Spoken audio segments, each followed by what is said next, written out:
చూస్తున్నాం. దేశవ్యాప్తంగా వర్షాలు బీభత్సం సృష్టిస్తున్నాయి. ఈశాన్య రాష్ట్రాల్లో భారీ వర్షాలతో ప్రజలు గజగజ వణికిపోతున్నారు. అసోం, మేఘాలయ, త్రిపుర, మిజోరాం, నాగాలాండ్లో భారీ వర్షాలతో కొండచర్యలు విరిగిపడ్డాయి.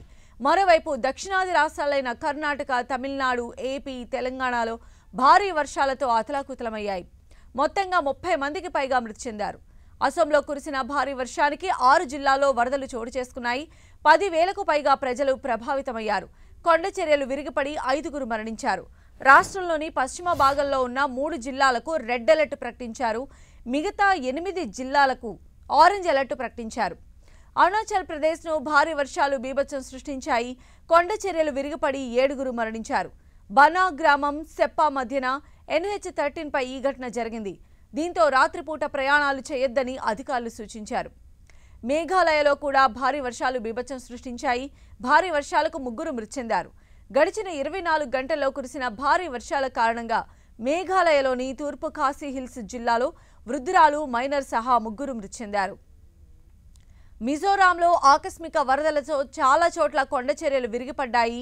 ఐజ్వాల్, లుంగ్లే, చంపా పైన, కొలాబిస్, సెర్చిప్, లాంగ్జై, మమిత్, సైచువల్, కావ్జల్, హాత్నియాల్ జిల్లాల్లో అనేక కొండచర్యలు విరిగిపడ్డాయి.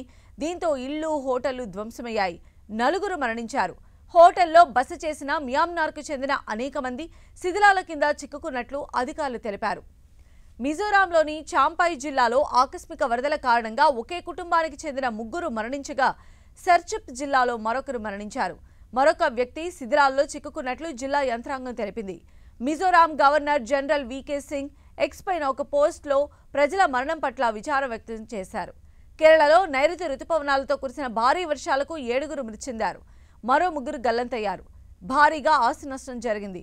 మరో 2 రోజులు భారీ వర్షాలు ఉన్నందున అప్రమత్తంగా ఉండాలని భారత వాతావరణ శాఖ సూచించింది. తిరువనంతపురం జిల్లాలో 2 షిప్పింగ్ బోట్లలో సముద్రంలోకి వెళ్లిన 9 మంది మత్స్యకారులు గల్లంతైనట్లు తెలుస్తోంది. వారిని వెతికేందుకు ప్రయత్నాలు సాగుతున్నాయి. కర్ణాటకలో భారీ వర్షాలు విధ్వంసం సృష్టించాయి. వర్షాలు, వరదలతో ఆ రాష్ట్రం అతలాకుతలమైంది.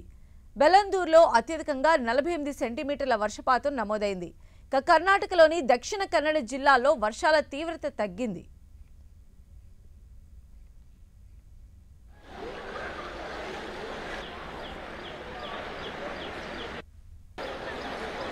Oh, hey, Ilahi, Twitter,